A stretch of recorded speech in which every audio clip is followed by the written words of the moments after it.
Olá, hoje nós iremos falar sobre duas revoltas bastante emblemáticas ocorridas no período em que o Brasil foi colônia de Portugal. Falaremos hoje sobre a Inconfidência Mineira e a Conjuração Baiana.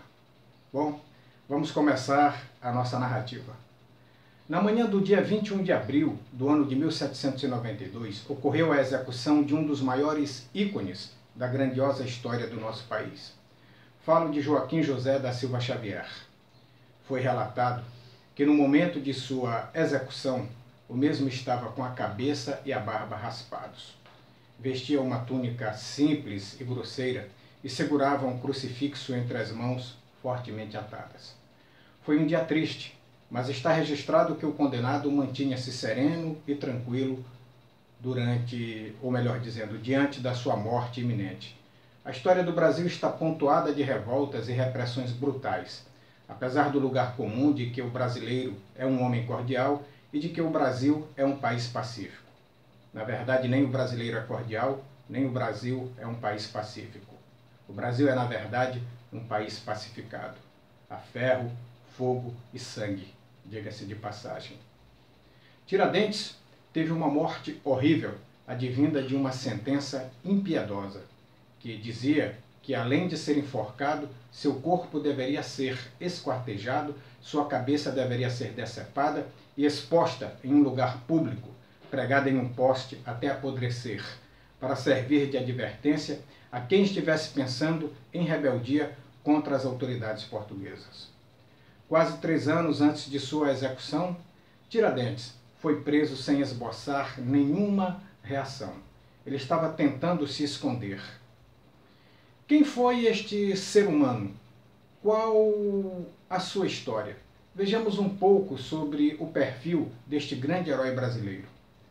Tiradentes nasceu no ano de 1746 na fazenda do Pombal, perto de São José del Rei, do Rio das Mortes, hoje a cidade de Tiradentes. Era o quarto dos 7 filhos de Domingos da Silva Santos e Antônia da Encarnação Xavier. Aos 11 anos, Tiradentes ficou órfão. Até quase completar 20 anos, ele trabalhou com seus irmãos nas terras da família. E também exercia a profissão de dentista, que ele havia aprendido com o seu tio e padrinho. Tiradentes tentou ser tropeiro, mas foi mal sucedido nesta empreitada. Acabou desistindo depois de ter sido preso ao tentar defender um escravo que estava sendo espancado pelo dono, um fazendeiro muito rico e poderoso. Este evento nos faz refletir sobre os valores e a moral deste homem que um dia iria pagar com a própria vida por causa da defesa das suas convicções. Até 1775, perto dos 30 anos, Joaquim José da Silva Xavier sobreviveu como dentista, ganhando por isso o apelido de Tiradentes. Ele trabalhava ocasionalmente também como minerador e como médico, em vista dos conhecimentos acumulados sobre plantas medicinais adquiridos com o seu primo, o frei José Mariano da Conceição Veloso, um consagrado botânico da época. Cansado das atividades errantes e pouco rentáveis, ele se alistou nas tropas pagas de Minas, no regimento de cavalaria, e recebeu o posto de alferes, hoje equivalente ao de subtenente. O jovem alferes conseguiu se destacar na função, pois ele demonstrava muito conhecimento e também muito desprendimento na execução das suas tarefas. Ele serviu no Rio de Janeiro e comandou o destacamento de 7 Lagoas, na principal via de ligação entre Minas e a Bahia. Em 1781, Tiradentes foi transferido com a determinação de construir uma variante do Caminho Novo até o registro de Paraibuna. Inteligente e perspicaz, ele era um estudioso, autodidata de mineralogia e outras ciências da natureza. Em 1783, Tiradentes foi novamente realocado para combater uma temida quadrilha de assaltantes que infernizava a vida dos viajantes na Serra da Mantiqueira. Mesmo em menor número, sua tropa conseguiu derrotar o bando conhecido como Bando da Montanha, que tinha mais de 30 homens. As qualificações de Tiradentes eram reconhecidas, mas ele não recebia as devidas recompensas. Enquanto fazia tudo aquilo que lhe era pedido e até um pouco mais, assistia indignado à promoção de colegas e, por mais que as suas atribuições apenas aumentassem, ele ficava para trás, era sempre relegado. Numa das missões, o governador Luiz da Cunha Menezes determinou que Tiradentes participasse do grupo encarregado de fazer o levantamento geológico e mineralógico do leste de Minas, na fronteira com o Rio de Janeiro. Essa área até então era fechada à mineração. E justificou a ordem devido à notória inteligência mineralógica do alferes. Os seus valores eram reconhecidos, as recompensas aqui não vinham. Nem assim Tiradentes conseguiu uma promoção. Pensando nisso e já cansado das injustiças, formalizou uma queixa por todos os acontecimentos, mas o governador afirmou que o militar não passava de um mariola, a quem se podia bater com pau. Humilhado, Tiradentes pediu, então, licença da tropa e requereu a ocupação de terras entre os municípios de Matias Barbosa e Simão Pereira, na divisa entre Minas e Rio de Janeiro. Sem recursos e sem tino comercial, foi levado novamente à falência, tendo apenas suas habilidades de dentista para afugentá-lo da miséria. Confirmada a sina de ter de viver sob soldo, o alferes voltou novamente ao regimento, sendo logo encarregado de missão que o levaria a várias viagens ao Rio de Janeiro. Assim ele continuou sua vida, se empenhando e fazendo sempre mais do que era esperado que ele fizesse. Ainda assim, continuou sem o devido reconhecimento por parte dos seus superiores. Enquanto isso, a vida seguia. A coroa portuguesa exercia no Brasil uma administração predatória e um fiscalismo ferrenho. O apetite fiscal da coroa era tão grande quanto a dificuldade em quitar suas dívidas com a Inglaterra. Portugal produzia futilidades, nada além de vinhos e quinquilharias. Comprava dos britânicos quase tudo o que consumia e pagava com o quê? Com ouro brasileiro. Este país é roubado a longas datas. Muito ouro roubado daqui pelos portugueses serviu como capital para a incrementação da Revolução Industrial Inglesa. Os portugueses eram tão boçais que, apesar de roubarem o ouro do Brasil, não tiveram a competência de fazer praticamente nada com esta fortuna, que acabou mesmo foi servindo a outros ladrões, no caso, os ingleses. A predação foi tão grande que, a partir da segunda metade do século XVIII, as minas de ouro acabaram se esgotando.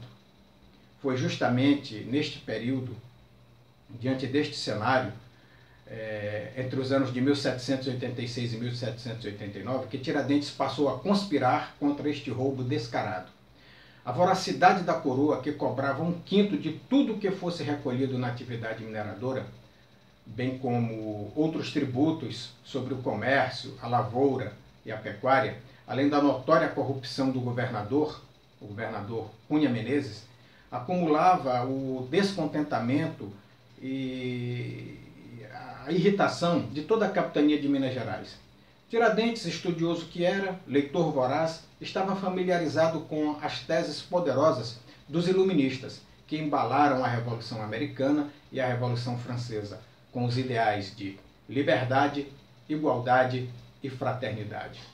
Juntando a isso tudo sua insatisfação pessoal referente às injustiças de que se sentia vítima, e também diante da realidade de roubo e depredação praticados pela coroa portuguesa e seus asseclas corruptos, Tiradentes passou a conspirar contra este estado de coisas. Obcecado por essas ideias e vendo que elas também ocupavam mentes mais ilustres, começou a reunir-se com personalidades de Vila Rica, hoje Ouro Preto. Essas personalidades tinham Tomás Antônio Gonzaga e Inácio José de Alvarenga Peixoto, também José Álvares Maciel, que foi outro importante conspirador. Pensador, idealista, mas de pés no chão. Apesar de Tiradentes ter se apresentado aos julgadores como o único líder do movimento, deve ser concedida a Maciel a liderança das ideias. Ele era uma pessoa muito culta. Os conspiradores acreditavam que não bastaria tornar o Brasil um país independente. Era preciso dar-lhe as condições para se manter como nação livre e forte também. Para isso deveria dedicar-se à educação do povo e o fim da escravidão. Mas o fim da escravidão neste momento não representava uma prioridade para eles, não era algo primordial. Seriam criadas escolas, uma universidade em Vila Rica e a capital seria transferida para São João del Rei. Seria implementada a construção de fornos siderúrgicos e a fabricação de todos os produtos que até então só eram obtidos de Portugal. Tiradentes se sobressaía como um dos líderes militares deste movimento. Ficava ao lado de um velho conhecido a quem ele fora subordinado, o tenente-coronel Francisco de Paula Freire Andrade, comandante do Regimento de Cavalaria Regular das Minas Gerais. Consta que participavam de reuniões para o levante os coronéis Domingos de Abreu Vieira e José Aires Gomes, das Forças Auxiliares, e até o coronel Joaquim Silvério dos Reis, que mais tarde viria a se notabilizar como o grande traidor dos rebeldes. O movimento conspiracionista se perdeu por pretender agregar, atrair a todos, dos mais nobres aos mais humildes. O movimento acabou por dar espaço a gente como o português Silvério dos Reis e outros traidores, como Inácio Corrêa Pamplona e Basílio de Brito Malheiros. Estes indivíduos denunciaram os planos para o Visconde de Barbacena. Bom, a revolta fora planejada para estourar no dia da derrama. A senha do movimento era: tal dia é o batizado, a data do confisco. Tiradentes e Francisco de Paula Freire Andrade desencadeariam as ações em Vila Rica, que culminariam com a tomada do palácio e a degola do Visconde de Barbacena, além da apresentação da sua cabeça ao povo, que seria então chamado a apoiar uma junta provisória de governo. O Rio seria ocupado. Em seguida, os conspiradores seriam acionados também em São Paulo e na Bahia. Mas, a essa altura, o governador já sabia da trama. Os inconfidentes foram muito ingênuos e não conceberam um plano B, caso as coisas não saíssem como eles tinham planejado. Diante de uma empreitada, diga-se de passagem, tão complexa quanto esta. O erro acabou sendo fatal, considerando haver no grupo militares de alta patente e o próprio Tiradentes. Bastou o governador suspender a derrama e o levante não aconteceu. Os conspiradores ficaram atônitos. O burburinho sobre o levante era considerável e, a partir das dicas de Joaquim Silvério dos Reis, foram emitidas ordens de prisão em Vila Rica e no Rio de Janeiro. Joaquim José da Silva Xavier, que estava lá em busca de novas adesões ao movimento e evitando o excesso de exposição em Minas, foi seguido por vários dias e preso no sótão da casa de Domingos Fernandes da Cruz, em 10 de maio de 1789, onde ele se escondera. Estava armado, mas optou por não reagir. O tribunal, uma comissão especial formada por desembargadores da Casa de Suplicação de Lisboa, culminou com a condenação de 28 réus, além de Tiradentes, chegando a impor penas à memória e aos descendentes de outros 3 falecidos na prisão. A pena de morte aplicada a 10 dos conjurados, porém, foi comutada na última hora em degredo perpétuo pelo regente Dom João, em nome da rainha Dona Maria I, a Louca. A forca restou somente para Tiradentes. Há quem afirme que Portugal quis fazer entender que a conspiração não passava de uma aventura de um reles dentista que, com muita lábia, acabou aliciando mentes mais ilustres. Falaremos agora sobre a Conjuração Baiana, mas antes vamos focar aqui no contexto histórico. Temos, de acordo com a historiografia tradicional, o ano de 1500 como o marco da chegada portuguesa ao território que seria chamado posteriormente de Brasil.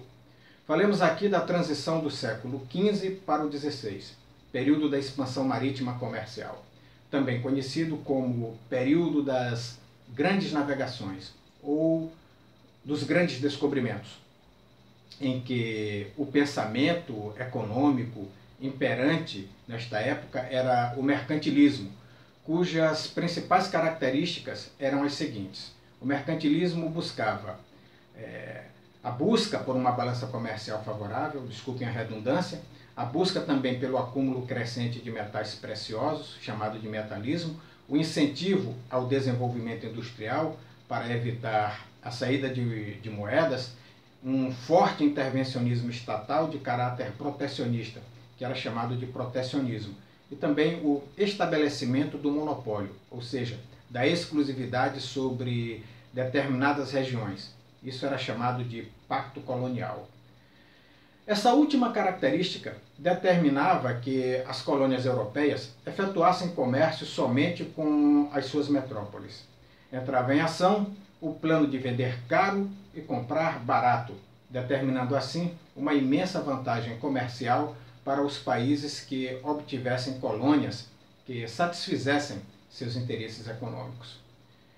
Inicialmente, em um período chamado de período pré-colonial, de 1500 a 1530, os portugueses exerceram uma ação altamente predatória por falta de metais preciosos. O pau-brasil tornou-se então o principal produto a ser explorado e caracterizou-se como a primeira atividade econômica exercida na colônia. Ou seja, a primeira riqueza natural do Brasil, falando claro, a ser roubada por europeus. Não foram só os portugueses que praticaram este saque, este roubo. Os franceses também foram ávidos ladrões deste produto. Os franceses levavam o pau-brasil e pagavam aos índios no sistema clássico dos espelhinhos e miçangas, e voltavam para a França com os porões dos navios carregados de toras de pau-brasil. E não demonstravam maiores preocupações ou escrúpulos com a consequência da devastação que eles deixavam para trás. Atualmente, o presidente francês é um dos que demonstra mais preocupação com a nossa Amazônia. Veja que ironia.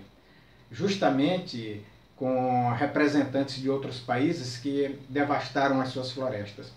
Mas, retornando ao tema, com o passar do tempo e devido a uma série de fatores, o pau-brasil acabou sendo substituído por outros produtos considerados, então, prioritários na produção de riquezas. Estabeleceram-se, assim, os seguintes ciclos econômicos. Primeiro, o ciclo da cana-de-açúcar, do século XVI ao XVII, e depois o ciclo do ouro, do século XVIII. Observe que nós estamos falando aqui de ciclos, séculos de exploração explícita do Brasil. Vamos falar sinteticamente destes dois ciclos de exploração. Comecemos pelo ciclo do açúcar. Desde que foi fundado o primeiro engenho de cana-de-açúcar por Martim Afonso de Souza, no ano de 1532, o produto tornou-se o centro da primeira atividade economicamente organizada em nosso território. A necessidade de colonizar o território e explorar suas riquezas fez com que a coroa portuguesa voltasse mais fortemente o seu olhar mercantilista para o Brasil. Várias razões favoráveis influenciaram o cultivo da cana-de-açúcar. Dentre elas, nós podemos destacar o solo massapê do litoral brasileiro, mais propício para o cultivo da cana-de-açúcar, o clima favorável do Brasil, que permitiu o desenvolvimento do cultivo em larga escala, o alto valor do açúcar no mercado internacional. O produto representava privilégio das classes mais altas da Europa. As dificuldades financeiras para montar e também para manter os engenhos somava-se à preocupação com o refino e a logística comercial do produto. Os judeus holandeses apareceram então como intermediários neste lucrativo negócio. Eles financiavam, transportavam e negociavam o nosso açúcar no mercado internacional, tornando-se também o maior, ou melhor dizendo, os maiores beneficiados com o lucro proveniente do produto. As principais características do sistema utilizado no ciclo da cana são latifúndio, que é o uso de grandes extensões de terra para a produção em grande escala, a monocultura, ou seja, a plantação de um único produto agrícola em grandes quantidades, sistema escravista. Os escravos eram a principal força, a espinha dorsal desta produção. A produção era também inteiramente voltada para a exportação. O Brasil era só um terrenão a ser explorado sem dó nem piedade. Falemos agora também, e de forma sintética, do ciclo do ouro. ocorrido no século XVIII. No fim do século XVII, a exportação do açúcar nordestino diminuía em grande parte por culpa da concorrência com a produção holandesa em suas colônias na América Central. O declínio dos lucros na produção açucareira fez com que os portugueses buscassem novos meios de obter riqueza no território brasileiro. Justamente neste momento foram descobertas as primeiras minas de ouro em nosso território, nas regiões de Minas Gerais, Goiás e Mato Grosso. A exploração das minas mostrou-se tão lucrativa que fez com que a capital da colônia, que até então se localizava em Salvador, migrasse para o Rio de Janeiro. A mudança fazia parte dos anseios do governo português de aproximar a capital da colônia das regiões exploradoras de ouro. Com tanta riqueza, crescia o interesse de Portugal de aumentar os seus lucros em nosso território. O recolhimento de impostos sobre a extração do metal alegrava os bolsos da administração metropolitana. Para evitar a possível sonegação no pagamento dos impostos fixados pela coroa, foram criadas as casas de fundição, que eram responsáveis não só pela transformação do ouro extraído em barras, mas também pela arrecadação da parte que cabia à metrópole. Só para enfatizar, a metrópole era o centro do sistema colonial. As metrópoles asseguravam de forma exclusiva o abastecimento das colônias, fornecendo produtos manufaturados e a mão de obra escrava, sempre com preços elevadíssimos. Por outro lado, garantiam a apropriação de toda a produção colonial, sempre a preços baixos, revendendo essa produção por preços mais altos no mercado europeu. Além disso, roubava mais ainda a colônia com tributos excessivos. Se Portugal não é hoje uma superpotência, é graças única e exclusivamente à sua incompetência, porque fizeram a farra aqui no Brasil. Em se tratando do ciclo de mineração do ouro no Brasil, os principais impostos sobre a atividade aurífera eram os seguintes. O quinto, que era a retirada de 20%, ou seja, um quinto no momento em que o ouro se transformava em barra para ser enviado a Portugal. A captação, um imposto cobrado sobre escravos e pessoas livres que trabalhassem por conta própria com as próprias mãos. E também sobre as lojas, essa captação recaía sobre as lojas, sobre vendas, comércio em geral. A derrama, quando a cota de arrecadação, que era de 1.500 quilos de ouro por ano, estipulada pela metrópole, não era atingida, penhoravam-se os bens dos mineradores. Os mineiros, para tentar escapar do quinto, fabricavam santos em madeira oca, para que pudessem ser recheados com o ouro em pó e passar despercebidos pelos postos de fiscalização. Daí a famosa sentença popular de Santo do Pau Oco. Vimos aqui que o objetivo das metrópoles era arrancar o máximo de lucros possíveis com a exploração colonial. Para tanto, recorria-se constantemente ao abuso de poder, que era visível na cobrança de altos impostos e nas punições que eram aplicadas aos transgressores e inadimplentes. Essa exploração excessiva teve reflexos no descontentamento, causador de conflitos entre os colonos e a coroa, culminando em diversas revoltas sociais. As revoltas, ao longo do período de colonização portuguesa, se dividiram em dois tipos, em duas vertentes, a vertente nativista e a vertente separatista.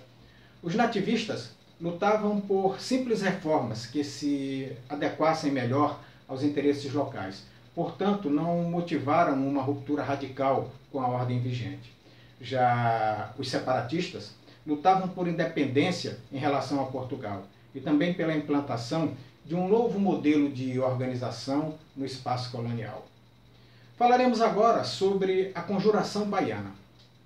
Bom, esta revolta, a Conjuração Baiana, também denominada como Revolta dos Alfaiates, já que alguns dos seus líderes tinham esta profissão, foi um movimento separatista, ocorrido na Bahia em 1798, e tem um caráter mais popular, distinguindo-se assim da Inconfidência Mineira, que ocorreu em 1789. O movimento baiano também ficou conhecido como Revolta dos Búzios, pelo fato de que alguns revoltosos usavam búzios. Os búzios são conchas de molusco em forma de espiral, que eram presos a uma pulseira, a fim de facilitar a identificação entre si. Administrada pelo então governador Dom Fernando José de Portugal e Castro, a capitania da Bahia vinha somando descontentamentos, pelo menos desde a transferência da capital para o Rio de Janeiro, no ano de 1763. A mudança acarretou uma perda de regalias e recursos destinados a Salvador, antiga capital. Somando-se a isso o aumento da tributação e o abuso de poder da coroa portuguesa.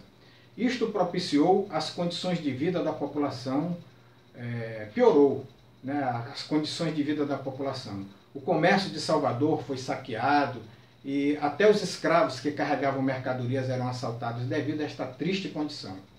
Enquanto isso, a independência dos Estados Unidos, a independência do Haiti e a deflagração da Revolução Francesa reforçavam as ideias iluministas de liberdade, igualdade e fraternidade, que no Brasil eram difundidas por uma parte da elite culta que pregava o fim do preconceito, a abertura dos portos, a abolição da escravidão, a diminuição de impostos, a proclamação da República.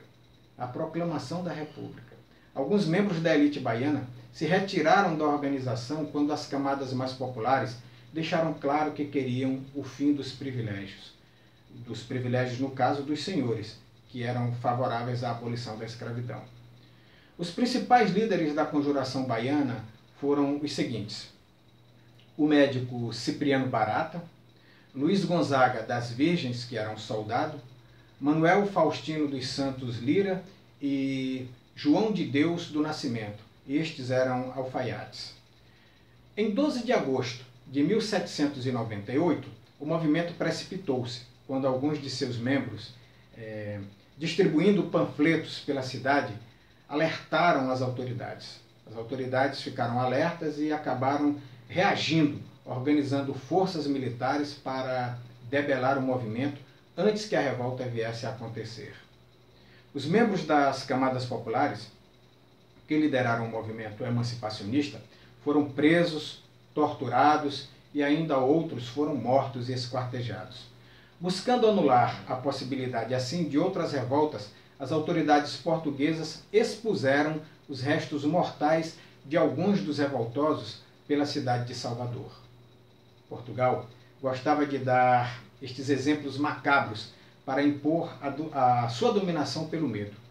Em contrapartida, os membros das camadas mais abastadas, ou seja, os mais ricos, que estavam diretamente ligados ao movimento, tiveram penas mais leves, essas penas foram abrandadas e acabaram muitos até sendo absolvidos. Assim, nós terminamos aqui a exposição destas duas rebeliões ocorridas no período colonial e digo a vocês que foi realmente um assunto bastante instigante. Espero que vocês, além de prestarem atenção naquilo que foi falado, façam também uma leitura preliminar ou uma leitura posterior ao vídeo para ficarem mais antenados com o assunto. Então nós terminamos aqui a nossa apresentação. A todos um forte abraço e até o nosso próximo vídeo. Até mais.